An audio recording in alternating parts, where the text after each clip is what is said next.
fundamentally. It's not the leftist. We should probably just have this conversation on air. Or are we? Okay, we are live now. Let's go live. Okay. All right. Gotcha. So go on, no, go. You were saying, man. I cut you mid-riff there, man. You were saying about the Orwell connection between the coal industry and today. Go on. Mm-hmm. No, I'm just saying it's not entirely relevant. The coal industry of today is not the coal industry it was in 1937, which is what Wigan Pier was based off of, which is what the initial context of this entire conversation was supposed to be about. It's more than that. It's about people, which is what this entire channel is about. It's about people and how to make them better, and about how to enable them to be themselves and still survive, which is what I'm looking forward to talking to you today. Like this is the big thing. Well, okay, let's just give as much as we can, because I mean, I think the best thing to do for anybody who wants to understand or talk about what we're going to be talking about in briefly is to go and read the book, or go and do some research yourself. I'm not going to give you an in-depth synopsis of the book, but just a general synopsis. Like you said, I mean, he wrote this in 1937 in the UK. He was travelling from Birmingham. He went up through to Manchester, Wigan, Leeds, down to Yorkshire, and back home again. And he's basically, the book is into two sections. The first section is him giving an overview of what the conditions are like, and it's fascinating on this one because I mean, I reread it recently, and it's amazing now when you reread it. It's like he's fascinated with things like the small things, like their diet. He's absolutely fascinated with what they eat all the time. Right. Which in a hyper commercialized like society, you can't do. You can't do that. That's not how you judge welfare. But he did, and he's fucking enamored with it, as you said. Yeah, so I mean, like I say, so he takes a trip, and he's basically in the first section of the book, just looking at the conditions, what they're eating, what they're living in, the working conditions. And again, I don't want to go too much into history, but I mean, this is relevant to what we're going to maybe branch out into. Everything that he talks about in that book, everything that we live is we're not in a vacuum. Everything's about history, and he got it right. He's talking about the coal industry and stuff like this, and again, this all stems back to the First World War. We charged the Germans absolutely ridiculous, reputations for what they did. Then they flooded the market with cheap coal. Then everybody was left, so the government had to come and subsidise, and it all kind of led to this general strike in 1926. And I think Orwell's, like I say, in the first section of the book, he goes and he looks at all these conditions and he tries to explain about, why it has led to this. But in the second half of the book, and he does some of this in the first half, and I think the second half of the book is basically what a lot of the book was, really the controversial. I mean, the guy who paid him didn't want him to, it was the second part of the book. He spends a foreword. I mean, the foreword of the book, he actually writes and trying to almost say, look, hey, be wary of what he's going to say in this. Right. Like, you don't want this. He's going to try and undermine what we're doing. Don't do that, man. Like, seriously, no, we're right. Don't pay attention to this Orwell guy. He's just upper middle class. Yeah, which is, I mean, that's what he does. And it's ridiculous because what Orwell, he is a man of his own time. He wasn't perfect, but he knew what he hated. Yes. And he hated what the socialists were at that time. He knew what they were, and he knew what they were doing wrong, and no one paid attention to him. Like, yeah. No, I mean, I think this is, I mean, I should say, I mean, just to sort of finish off that the second section, I mean, like you say, it's kind of him writing to, because you've got to bear in mind, he was writing this to the London Left Party. They were a very small group of, ironically, like it is today, this small bunch of bourgeois middle class people were sat around in comfortable surroundings of the city. And he even talks about this himself, which you get in the first half and the second half, which I think is fascinating, which I love about Orwell. He's very honest because he actually says, hey, I'm not immune to this snobbery. I'm not immune to looking down to these people. And it's that kind of attitude that he speaks upon in the book. But like I say, the second section is him not really, because you've got to remember, I mean, this is one of the things that I think, again, needs to be bear in mind. I mean, he never associated with any other party. He didn't suddenly become a right winger, or he was always born and bred. He died a socialist. I mean, that was just be truth about this. But the point he was making was the critiques, and I think one of the things you picked up on, which is obviously picked up in further later novels, I think he was, and I think this is related to. Good, bear in mind, this is only just he only just returned from the Spanish Civil War, and I think he has started to see of what. Okay, that all the intellectuals were seeing this utopia of communism, and he kind of experienced it, and he was, like he said, came back and saw this and wrote that to the socialists. And I think the thing, like you said, what I think always holds Orwell in a high esteem to me is the fact that he stood in a very lonely, brave world. Because, hey, what do you do if, like I said, if you're a born and died socialist and you realize, like, oh, this is going to lead to some dark places, and you know that the people literally are feeding you, the money to live, aren't going to like this. It's a very brave stance, and this has continued on obviously through Animal Farm in '84. But I think you see the first sort of real inklings of that's why I chose Wigan Pier, because I think it was a very good reflection of like I said to you before we went live. Although there's, we don't have the coal industry, but not a lot has changed. I mean, the same dialectic is going on, and I think it's fascinating because this is the first. Especially if you read into context, most people know what 84 or Animal Farm. But if you sort of see, this is where it all begins, and it's exactly what we got now. We live in this world where we've got these people all going, and it's exactly. I almost thought this. I read it recently, thinking, man, if Orwell went back down to London or Brighton or Manchester, he wouldn't see much different. The same attitude goes on. I mean, the conditions might change. Right. Yeah. No, that's absolutely truth, and the same isn't necessarily different in America. Granted, we have like 10 times the landmass, but there's no difference. There's a fundamental difference between rich in the Middle East, or sorry, the Middle West, I guess is the way to differentiate between internationally the Middle East and the East and the West. There is a fundamental difference. There's an usurpation of the norm, which is Cargill, where I live, because they're founded in Iowa, and the rest of us. And that's where the conversation happens. It's not with the upper tiers, it's with us as people, as taxpayers, as we don't have enough to pay people to do our taxes for us. That's the crux of it. It's not, oh, I believe this, I believe that. It's the, am I rich enough to get away with murder? No, you're not. Okay, what should we talk about? And that's what Orwell was doing. He was basically saying, hey, no, I know you want to concern yourselves with, the big right, the bite left, but that's not it. It's us as humans, and what are we willing to give for everyone to be, I guess, quote unquote, human? And there's a big conversation to be had there, more so now than when he proposed the question inadvertently with Wigan Pier. It's terrifying. There's no good answer, and there's a lot of wrong answers. And I look forward to discussing that with you today, frankly, because I'm no smarter than anyone else in this topic. It's terrifying. Like, how do you help people when we're at the precipice of creating something that would render us all obsolete?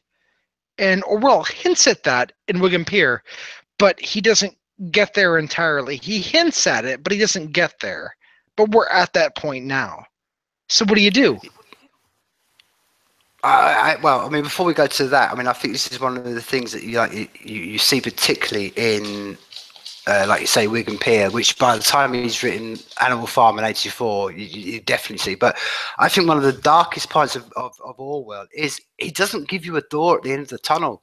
He just says it's just bleak. There isn't. That's the point, and I think this relates to what can we do about this now? And I think one of the things that he, again, I spoke to you before we went live, but I know we live in this time. We all know it's a bit of a cliche, but history doesn't repeat itself. And one of the things he talks about, particularly in '84, and particularly when he talks about how this idea of double speak, hate, thought crimes, putting things into relegating facts aren't suited to the narrative into the waste disposal bin of history, and the 2-minute hate crime, and I think one of the things that what can we do about that? And I think the first things we can do is basically learn from the mistakes that he spoke upon, because we know where that path's going to go. And one of the things we need to learn is like I just said, just the small things. Can we at least deal with facts?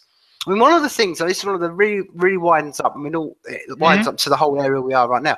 This isn't the situation that's being arisen in America this week, the Charlottesville. That didn't arise mate. That hasn't arisen in a vacuum. That's arisen from No. years and years and years and years of people, just basically, and I think at the heart of it, pushing subjectivity over objectivity. And that has been, I mean, Absolutely. beyond all the political arguments, beyond all the it comes down to Right. two basic things. What is, are we on this planet as human beings to understand facts and understand that we can question everything, and we're trying to, as these people, prod into the dark and find out an answer with truth, or are we just going to all bow to each other's feelings and each other's subjective how we all feel? And that is what that creeping subjectively has led to where we are right now. And that's why we got, that's why Charlottesville wasn't just born in a vacuum. It's born out of this. And I think one of the lessons we can do, one of the things we need to do, however hard it is to stand up and say, can we at least discuss facts? Can we at least sit down and, like I said before when we were in live, let's put all these ideas into a seat of reason and discuss them. I mean, that to me is what we can do straight away, because as long as we've got this ability to talk as we have right now, then that's we've got a glimmer. Because I'll tell you what, my friend, I mean, I grew up in the 80s and I knew people over behind the Iron Curtain. They didn't get the chance to speak. So right now, what can we do? We can talk. And that means, and people say, oh, well, that's all well and good. Honestly, I believe this, and I say it to everybody I meet.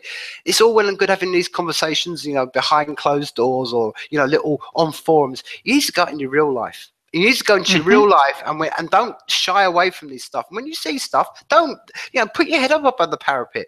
That's what we can do.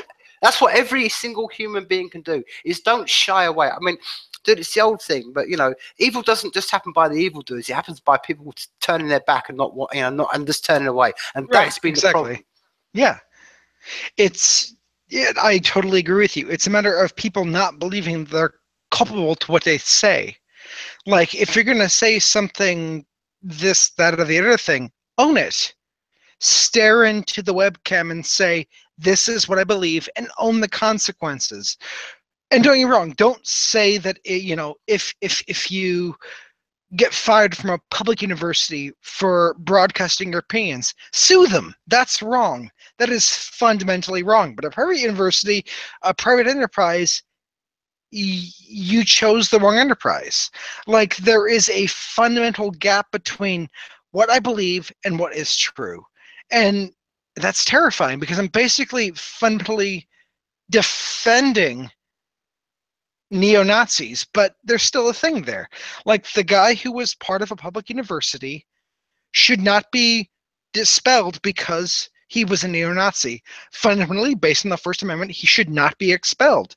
If he had a job at a nearby pizzeria, he should be fired if they believe that they should be, I don't know, retconned is the wrong word, but if they should be fired in order to make everyone else feel more included. That's the difference between public and private sector. And I'm a social democrat without the nuance. And I don't see a difference in capitalism versus communism, besides that we fiat the assumption that no one knows what they want. I believe people do know what they want. So I believe there's a space for capitalism, because you can't fiat fucking socks. You can't assume people are going to want a certain type of socks. And that's where, to me, fundamentally, the Soviets fucked up. They didn't realize that everyone wants super warm socks. And if you can't do that, what can you do? Which is basically nothing. And that to me is the boundary. It's if you're representing the private, you are being defended by the private. And if the private decides that you're not worth it, you get expelled. But there's still a point at which Nazism isn't okay, which to me, as what I am, is at that base level. But they still should be able to talk.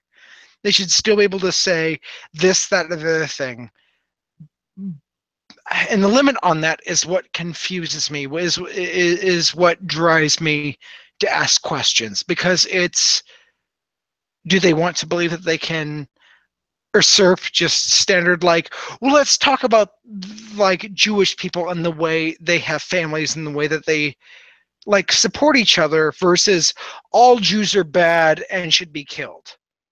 like they fundamentally, like the Chinese and a myriad of other Eastern civilizations, support themselves from the inside. And that's brilliant. It's fucking fantastic. I wish my parents had done that for me. And it's not wrong. It's not anything. It just is. It is. And that's the problem that I feel that most people are running into, is that they're having a problem between the way the world should work and the way the world does work. And I want the world to be more, okay, that's not right, but it is, and it's not wrong. It just is, and it isn't what I would like it to be. And I hope that you agree with me as well, because it's insane. And I mean, tying this in, I think that's exactly what Orwell goes on about. I mean, again, Mhm. I'm not going back to, again, it's exactly 1994. I mean, one of the first ways of, and again, it's this idea of language, and this is like I say, all I don't know, man. I don't know. Maybe I'm an old man. Maybe I'm getting too old in my life. But I get to the point in my life, and I think I thought we got over all this, dude. I really did. I mean, I remember growing up as a kid, and I'll be real with you, man. I mean, you know, in the 80s and the 70s in the UK, it wasn't exactly a paradise of racial tolerance. It was a different world. But at that time, man, one of the people I had with, you know, great, like the poster on my wall was Martin Luther King, and the idea of like you judge a man by the character of his you know, what he produces, who he is as a person. And this has all been lost, my friend. And I can't believe that I'm sitting in 2017 having to explain to people, hey, judge a person by their character. And this is what goes, I think what you're going back to what you said, man. And this is the whole point. I mean, the reason that America is what it is, this is where we're basing down to really deep things, my friend. It's the idea of, for want of a better word, it's the old being a liberal at heart. The understanding of like, hey, you can live, I can live. Let's not busybody each other. Let's just, you know, try to get on in this as best as we can. And that's what America was formed on, for the good or the worst or whatever it is. And I think, like you said, that's what means that people are having. That's what I found so frustrating this week. And like, hey, you're not going to solve anything just by shutting people down or deplatforming or doing this, that, and the other. And like you said, let's take, we discussed this last time we were on live, and I said to you, man, the trouble we've got in this world right now is everybody's screaming Nazi at everybody, and nobody understands what the word Nazism means. Nobody understands what fascism means. Nobody understands what any of this means, man. They're just cheap words everyone throws around, and then everyone gets offended by it. And I think, to stem it right down, you've got to judge people by intent. And that's a human trait, man. We go, okay, look, if I'm calling somebody something or I'm saying something, what's the intent? And I think it goes beyond that, because then words are words. If someone's physically doing damage to someone, like you get a neo-Nazi, like, right, I hate all black people, and he's stringing up black people. That's one thing. If he's standing up on the stage and saying yada yada yada, for me personally, my opinion's always been the same. Give these people, not only give them a stage, give them a massive microphone and say, hey, you can have as much free, you can say what you like, when you like, on the proviso that I can sit you down at the end of it and I can have my equal say at the end of it. And I can, man, it's the old school of debate rather than just fists. And it's kind of like I say, what America was based on. That's what the Enlightenment was based on. That we don't just sit there and, you know, fight each other. We have some conversations, and we've got to learn as human beings, on individuals, to start treating each other and understanding what intent means. And that's what I'm saying. When I look at men, it's very strange for me, man. I think this is a part of the conversation tonight, because I look across the pond and I look at Charlottesville and I think, you know, you see white lives matter, black lives matter, white lives matter. And you think, dude, all these people are just screaming. It's just, they all want the same thing. They want human beings to get on, and they don't want to be and that's the problem with, because no one's sitting down and talking, you've got one side screaming at the other side, and it all gets frayed and frayed and frayed and frayed. And it's actually, let's look at the intent there. Let's look at the intent that's going on. And that's the problem we've got at the moment, man, because the minute you take away all these things and you just start collectivizing people into groups, like, you know, all white men, all black people, all this and the other, man, this is what leads to millions being piled up on battlefields, because you've got to judge each other by the content of individual, and that, my friend, is being lost in this world. And we don't. I don't see anybody right now standing up for that. I hear everybody going about collective team this, collective team that. Everybody, you know, everyone's demonizing everybody else, and you think, where's this whole? Like I said, where's the Martin Luther King ethos that that led to the growth that took all the civil rights and lifted it. That's just all been lost, my friend. And I think that needs to be rung true. But dude, I just look over to America and I think you've just got to chill the fuck out, for want of a better word, man. And you've got to go, look, can we just not ramp this up any further, man? But until you get down to the point, and that's the scary thing about America, man. I look over at the moment and I see all your media are doing it. You've got the media and Trump, and it's like, who's having a conversation? Everybody's just screaming at each other, man. That's why I'm saying, that's why it breaks down to, okay, we can't expect the media to have this conversation. We can't expect, interest groups to have this conversation. It's going to break down to us in real life having conversations with people and saying what we feel about these things and saying, look, okay, what do we feel about this situation? What do we feel about that? And not to just go, well, I'm not going to even discuss them all. They're all bad because they're talking about that, and they're all bad. But we've got to we've got to be a bit more intelligent about things. And I know that's hard because we've been bred as idiots, but we've got to, man, because if not, like you said, we've got two dystopians. We've got a battle line that we're all going to be put on a battlefield, or we're just going to be overtaken by the machine, and it's just going to become, the same thing. And that's for us as individuals to step up to, man. And that's all I can really sort of say on this. And I think that's one of the things that Orwell talks about. Mm-hmm. No, that's absolutely right. And I guess my only concern with that is the line between saying, hey, let's talk about this versus, hey, let's kill this, which to me is fundamentally the issue between right and left, which I realized it did the inverse if you registered my arm movements, but whatever. It's a thing. There's a fundamental reality shift between the alt-right, which is at this point basically saying white people are better, and the left is basically saying, no, let's talk about it more. And I don't know about Britain and the rest of the UK, but there's a nuance in there. And again, as you said, no one's willing to have it because it's easier just to get the page hits. Like they want to be able to say, oh, Trump said this, blah blah blah blah blah. Don't get me wrong, I despise everything Trump has almost at this point literally ever said. I have more in common with Steve Bannon than I do with Donald Trump, which is terrifying, but it's true. And that's it. And no one's willing to have that conversation, which goes back to your point. But I guess my point is that there's some shit we can't afford, at least in America. I mean, in the UK, it's smaller at the very least. We can't afford in America. We can't afford to have the neo-Nazis flummoxing from one part of the country to the other and saying, we're the majority, we're the majority. That needs to be pushed back. That has to be pushed back because they're falsely representing statistics. If we were able to have to mandatorily say, you belong here, like when Jesus was born, you say, okay, you go here for census, we'd have something close, if not even close to truth. They don't have truth. What they have is reactionaries. They have, oh, hey, I don't like the Negro, aka I'm gonna go beat him with a bat. Not all of them, but some of them. And it makes it very, very, very fucking hard to make the differentiation.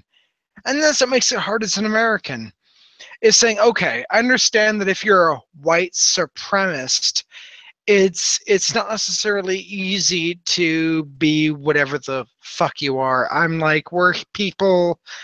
It's hard enough to be people. Why be black? Why be white? It's all hard enough as it is. I don't know what I want to do with my life. Why would you ever put race into that? But they do. They do fundamentally. And they threaten to kill people based on that separation. And the separation between, oh, I'm just saying this as a concern to blah, blah, blah, versus the all Negroes deserve to die because I am the master race, I guess. It's terrifying to me because I've seen it, because I know what has happened in the last, well, 100 years, frankly. And so the issue I'm having is, and I apologize for talking so long, is I don't know what the middle ground is. How do you facilitate that amount of fundamental hate of the Jews, of the blacks, of anyone ever that isn't white? How do you do that without becoming in America a cuck with someone who fundamentally disagrees and opposes what is happening around you? I don't get it. Well, I mean, okay. There's a couple of points I think Absolutely. I want to come back. I want to come back to you on them again. As I said before, none of this is born in a vacuum. And again, No. I look at I can look at this perspective in America completely, because dude, we don't have the KKK here. You know, this is not. It's a very. But again, that's what but it's going to be something I'm going to allude to in a second. But equally, we don't have all this. So when I see all this, I think, okay, look.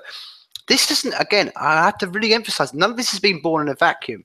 And No. and I don't know, if we could pull someone who was at that Charlottesville, there would be never mind. I've got to say, we would have an entirely different conversation. I've got to say this for a start. I've got to say this for a start. I mean, when I saw that images of all the, you know, them all walking down with, you know, their bloody whatever you call them, those bits of wood.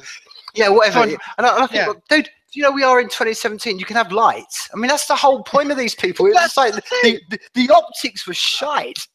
The optics were the worst in the world, man. I mean, well, come on, people. But the point I'm making is, that's all been, again, this is the perspective of someone on this side of the pond. All that's been born out of, because, dude, I mean, this is what I'm saying. I think this is almost part of the narrative. That's why I want to sort of pull you up and say that about that point, because it's not just, this is half the part. I think half the narrative is definitely, I can see reflected in America, and it's over here. It's just, for so long, it's just been the only people evil on this planet are white people. They're the ones they're the only ones that can be racist. They're the only ones that do this.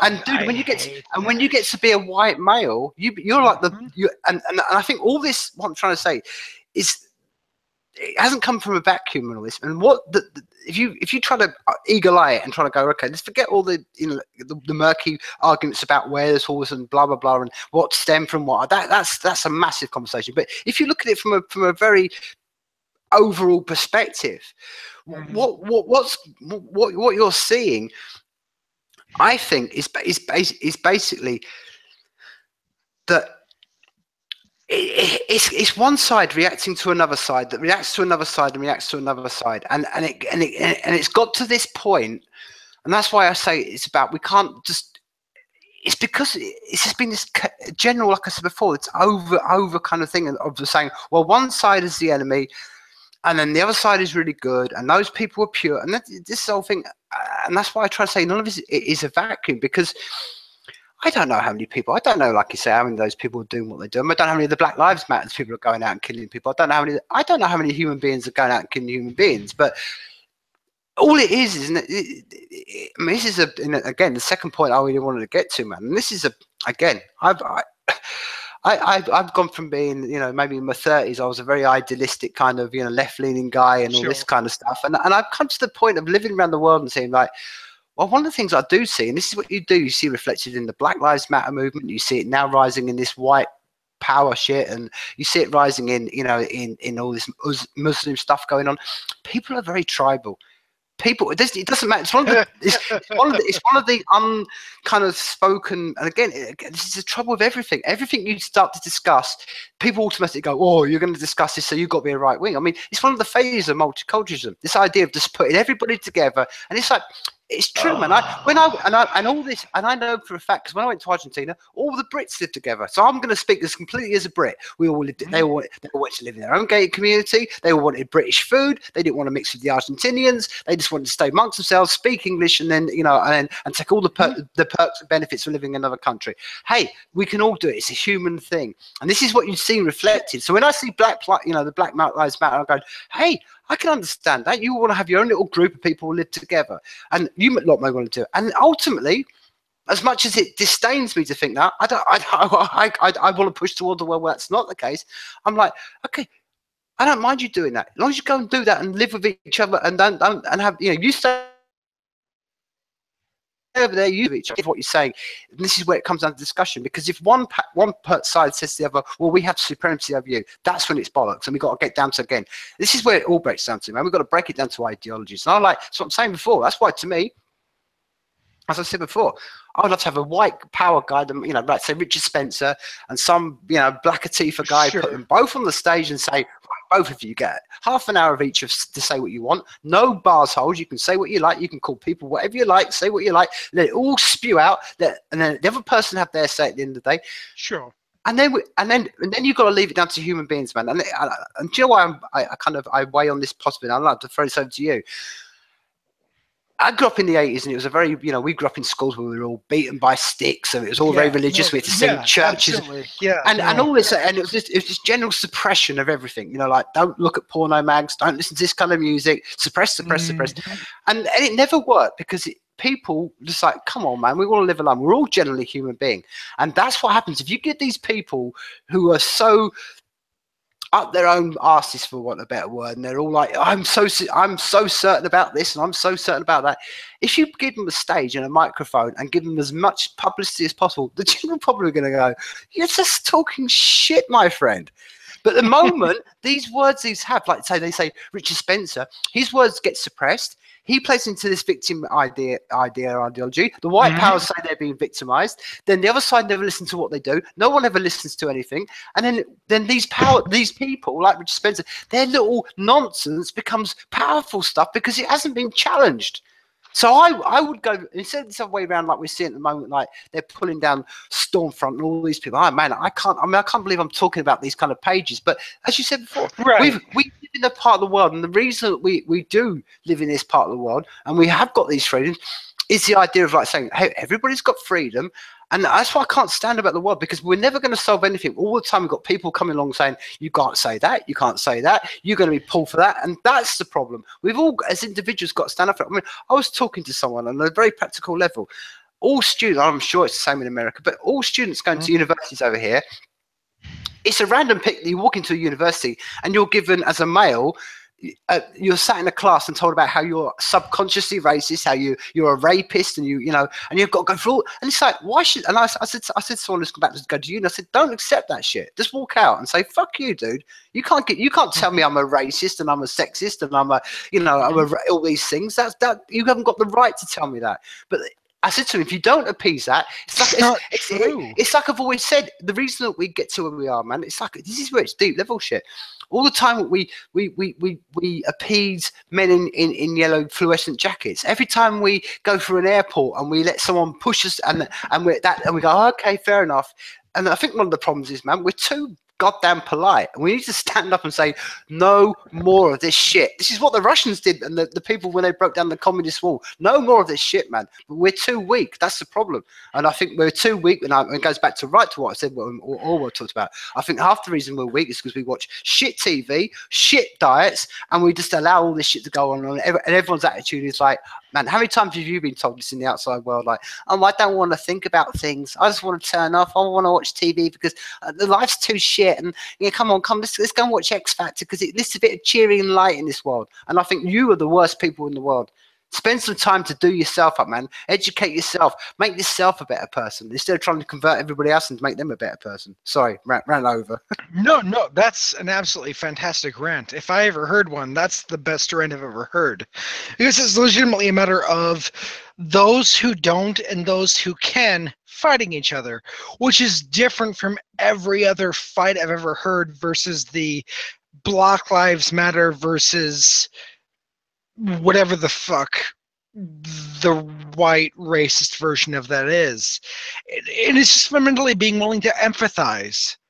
That's all it is. It's really willing to say, hey, I didn't realize you had that problem, which I've done like 10 times in the last like 6 weeks. I didn't, and this isn't a I'm weak thing. It's just a, like, cops hated me as a child. Like, I I went to go have relations in a public bathroom, and I appreciate that. Thank you. I did that, and a cop car showed up, and my heart stopped, and which is not illegitimate. But I am legitimately concerned that if I were a black man, I'd be dead right now. That's the difference in concern that I'm worried about. Not like, oh hey, every white man you meet is bad, but like average it out, there's a legitimately good chance I would be dead right now if I were black. That's my concern. And there's a nuance there that, again, as you said, is missing, needs to be talked about. But the fundamental difference is that no one's willing to say, hey, okay, I acknowledge this, and let's talk about that. Everyone wants to be the victim, which is fundamentally the basis of victimhood, which is fine. It's just not terribly helpful.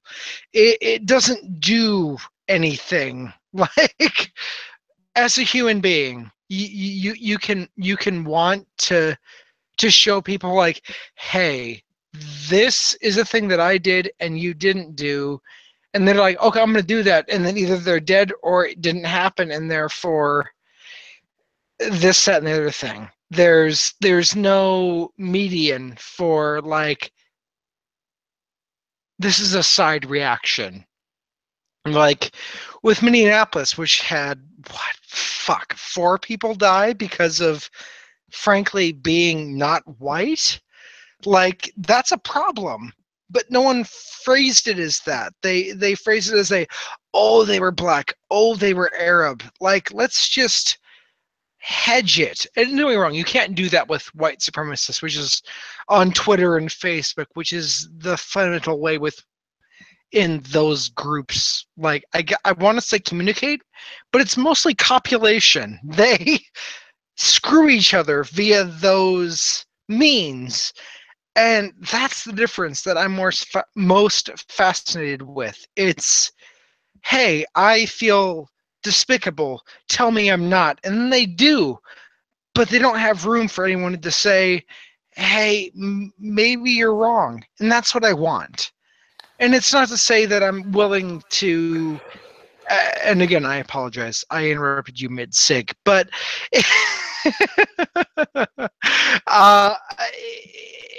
it's a hedge. It's saying, hey, no, we're not always right, but can we talk about like the middle ground? And no one's willing to fucking talk about that at all. Everyone's willing to be the victim. Everyone's willing to be the superior.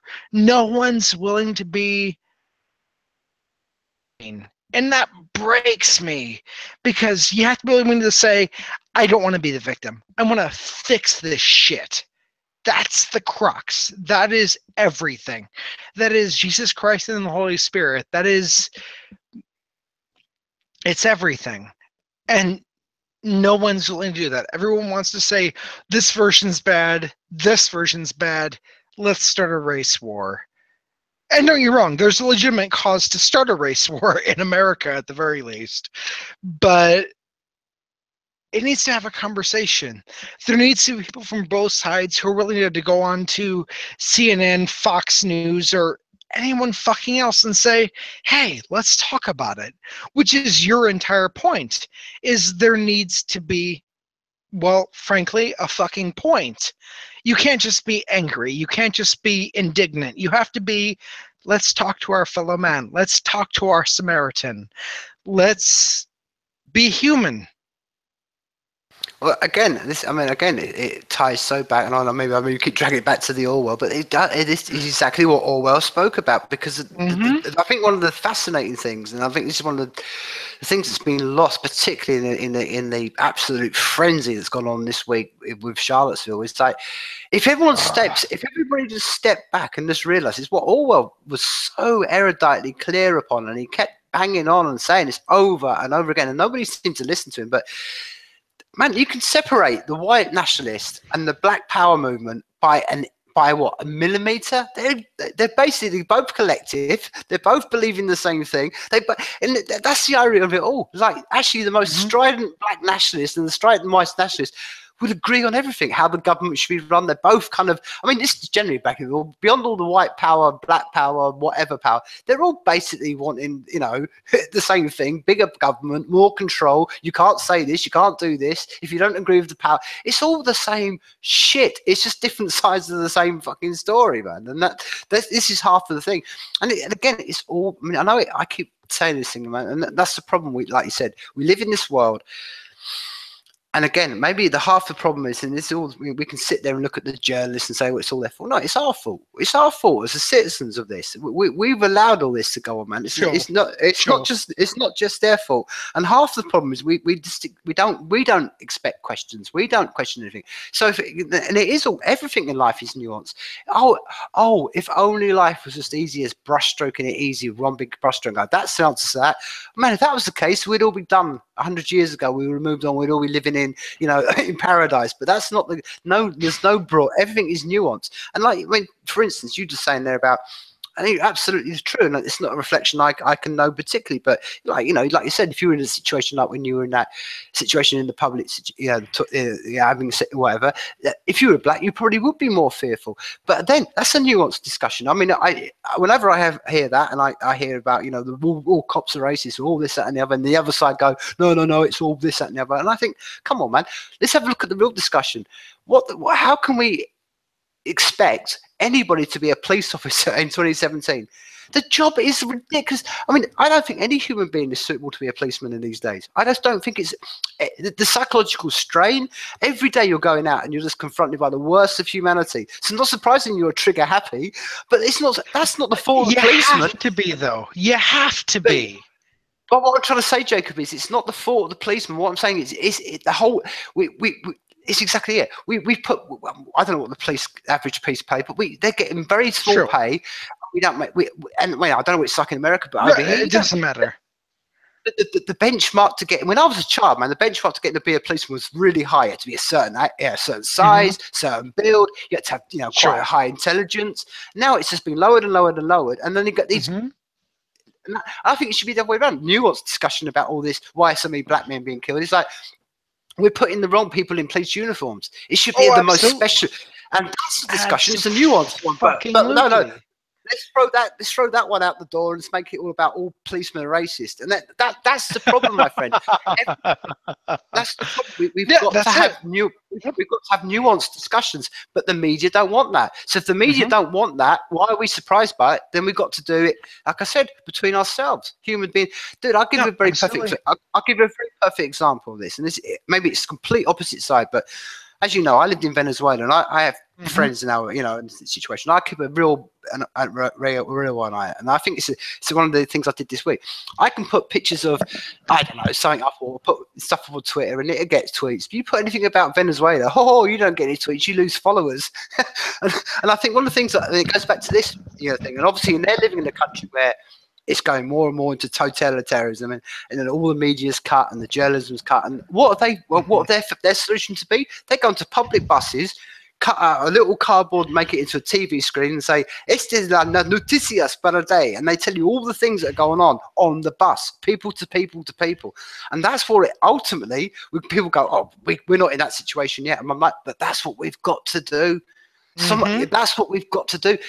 Like we say, and that ultimately, for all the power, all the institutions and all that, the biggest power of all of it comes down to a human being speaking to human being. That's how it all breaks down. That's when you realize that, hey, I can like one black guy but not like another like black guy. One black guy can like one white guy but not like, because it's judging the person by the content. And that comes from meeting individuals on a one-to-one level and having some discussions. And like you say, that can never happen. We're never going to integrate any further if, and this is the big point of it, which relates to Orwell, all the time that we can't actually find any communications as human beings, if the whole of it, the actual communications of words spoken is surrounded in booby traps and mines and stuff. So you can't even go to this. I think it's one of the problems we get over here. I mean, generally, before I finish, it's one of the things we get over here. I mean, we're maybe the other way around, but for instance, you can't even talk about certain things like child abuse over here because, like, no, you've mentioned this race and that's it. Shut that conversation down and shut this. And it's like, no, this is not good. We don't need to shut the conversations down by language, and that's what Orwell talked about. And the first thing we've got to do is like, come on, man. Judge me by my intent. If I go up to you and call you this, it's one of the things that's always frustrated me. And again, it's both sides of the matter. And I've always thought it's funny. How come black people can call people the N-word, but I can't as a white guy? I mean, it's stupid. This is what I'm saying. We've allowed this shit to go on for too long that we've gone, oh, well, because they're black, they're allowed to say it. No, if it's an offensive word, none of you should say it. If it's not offensive, then everybody can say it. What's all this? Find a new word. Exactly, my friend. But we've all become, like you said, it's become a currency. And it's like, oh, no, this is my special magic word that you can't use. And if you dare even think that word, you're going to be condemned to the Badlands. And that's just right. Mate, that's what we've allowed to creep in. Sorry, I didn't mean to break you off. That to me is the difference between nigger and nigga. They own nigga. We can't say that, which is, frankly, given, at least in America, 286 years of slavery, they can take 2 letters. Like, they can do that. And frankly, they deserve more. But no, I get what you're saying. It's just, there's got to be a line for everything else.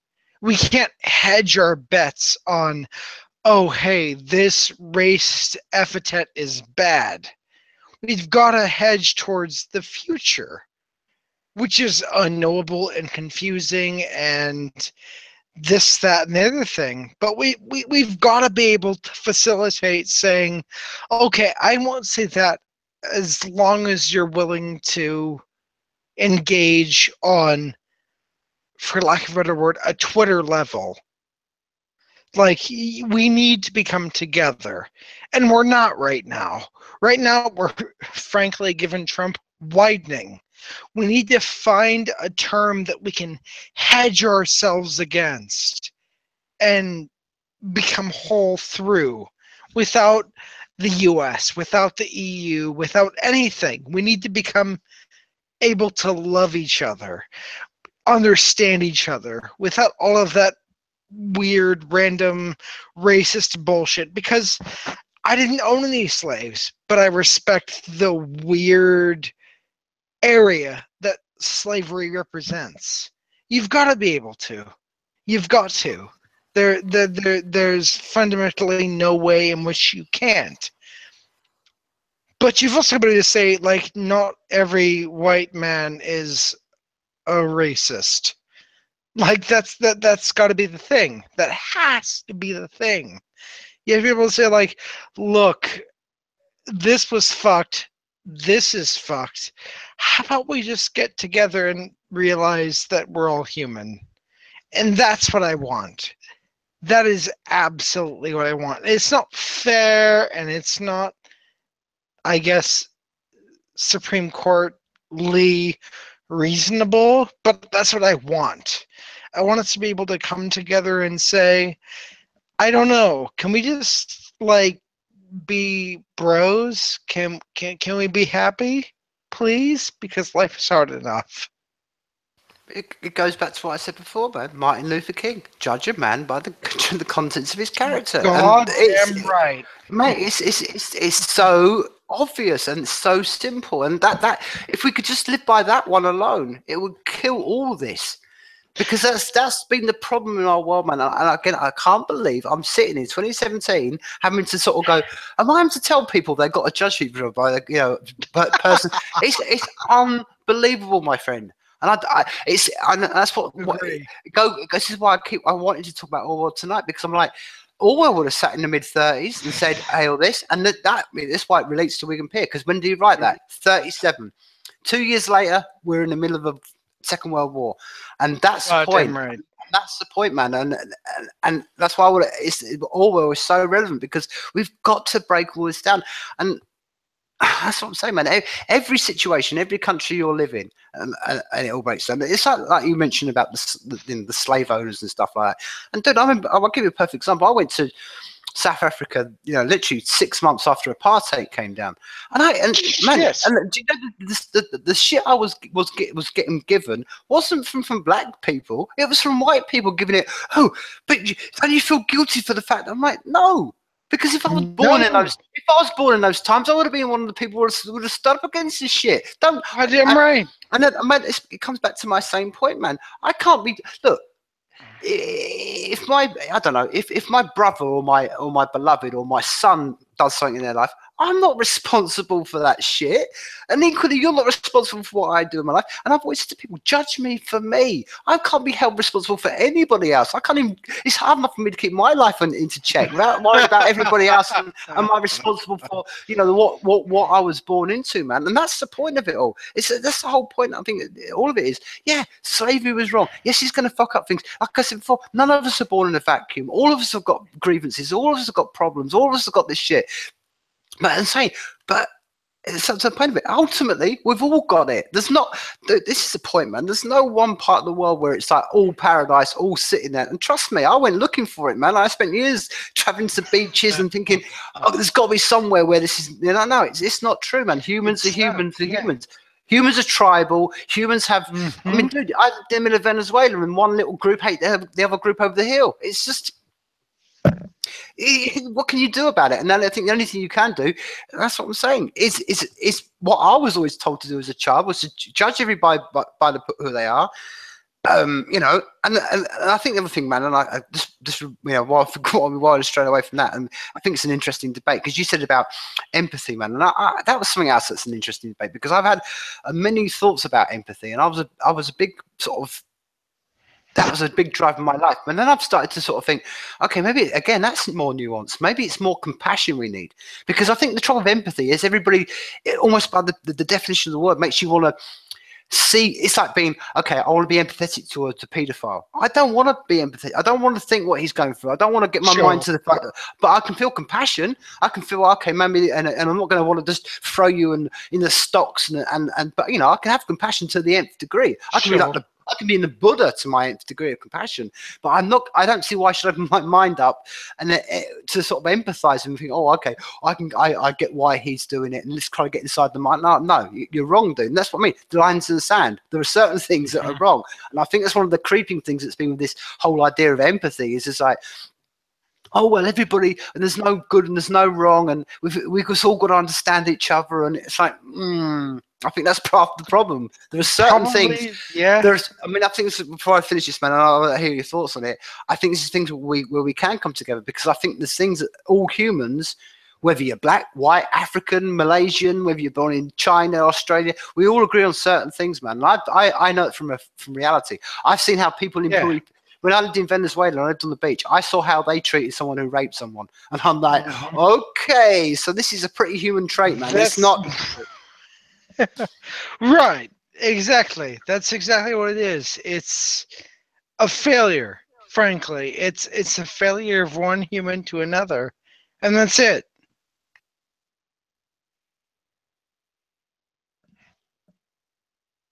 Indeed, it is indeed, and I think this is why I throw, you know, I think this is maybe why. I mean, we're having a general conversation about everybody else, and I always say it breaks down to all of us. You know, it's that whole thing. I mean, how can you change the world if you can't make your bed? How can you change the world? If you can't tidy your room, how do you expect to change the world, man? I mean, you've got to change yourself. You've got to look at yourself first.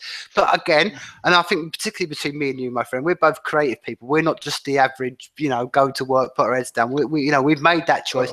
So then it falls down to, my friend. This is why I throw it back to you, my friend. You're a writer.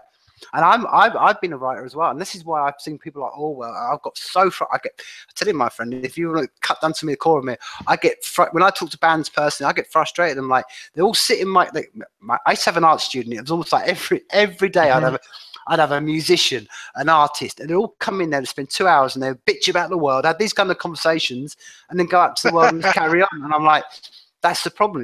Particularly if you're a creative person, like you're a writer, we're creative. We've got a big responsibility in our hands, man.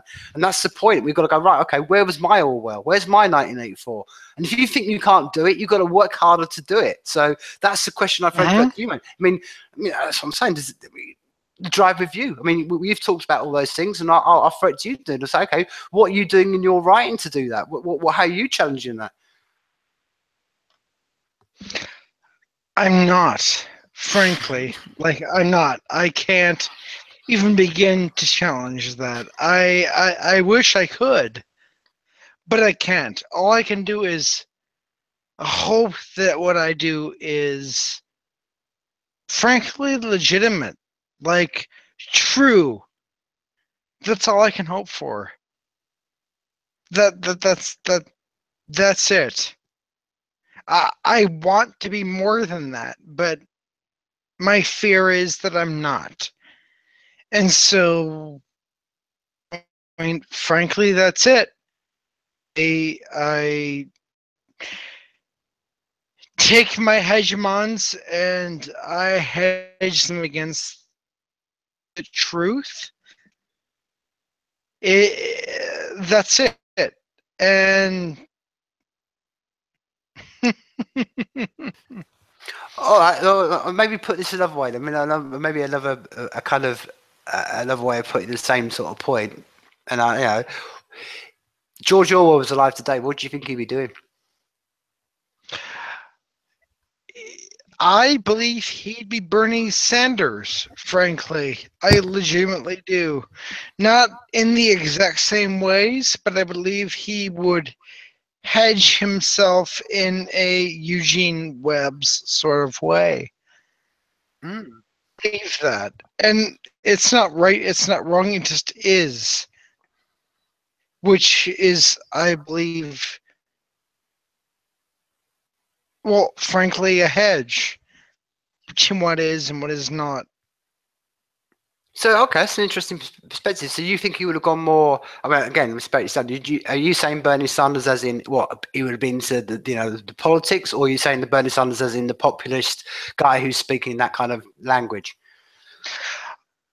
I believe he would have been more of the democratic socialist. I believe he would have been the hedging towards what is true and what is not. Okay, so I'm trying to say, what tools do you? I mean, I was thinking about this, I was contemplating this week, like, you know, do you think Orwell would have gone, okay, literature is the best place to do that, or would he have gone podcast, or do you think he would have gone into, you know, I mean, those are the ones that fascinate me. With all the tool, which again, this is the whole point of mine, and this is why it's a real. Again, it should be it is to me, Dave. And I think, well, man, look at all the talk.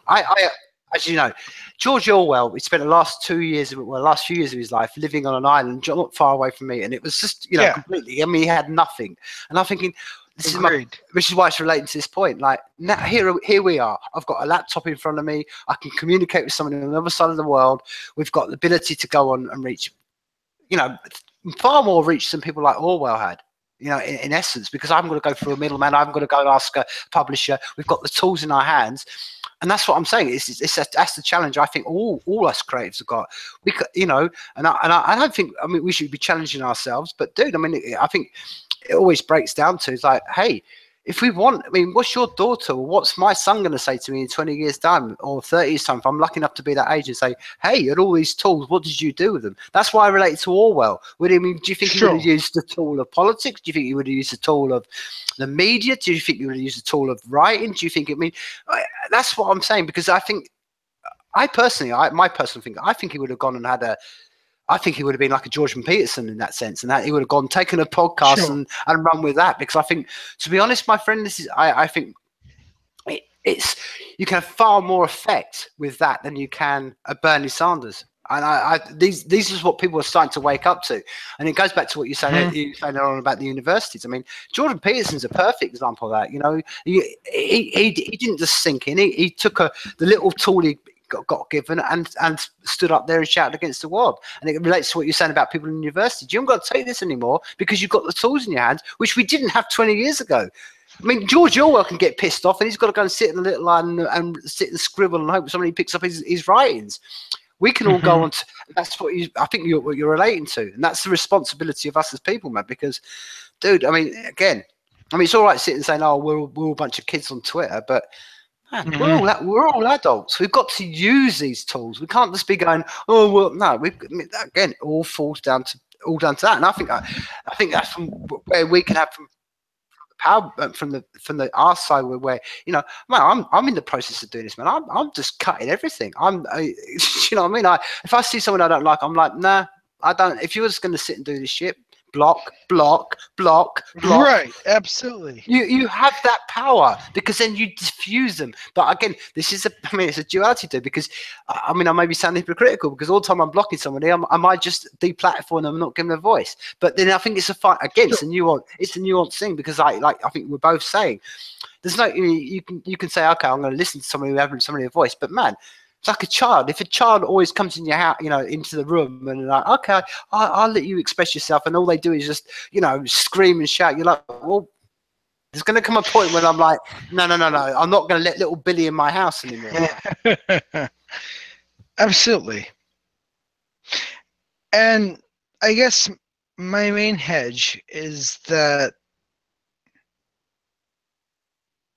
you need to want to be proved wrong. You need to be willing to be proved wrong. And that's frankly it. You need to be willing to hear that voice. And if you're not, that's the problem. And frankly, that's it. If you're willing to hear it, that's enough. If you're not, then fuck off. Well, again relating this back to Orwell, that is the very essence of 1984. It breaks down. It is. You've got to listen to that love inside your head and say, look, they can't make me say 2 and 2 plus equals 5.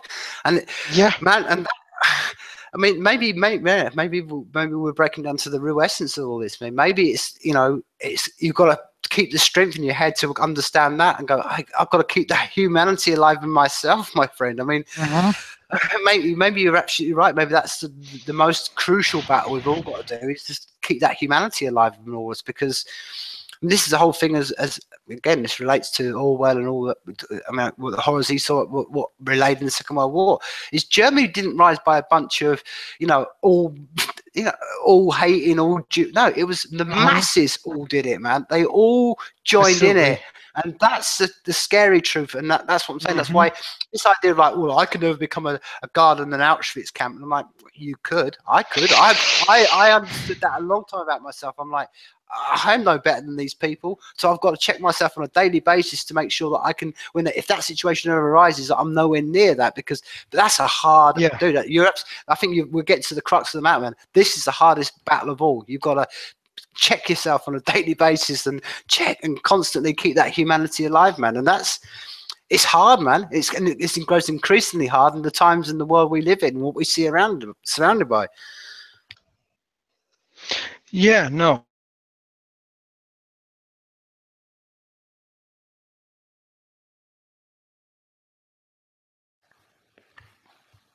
Do you understand?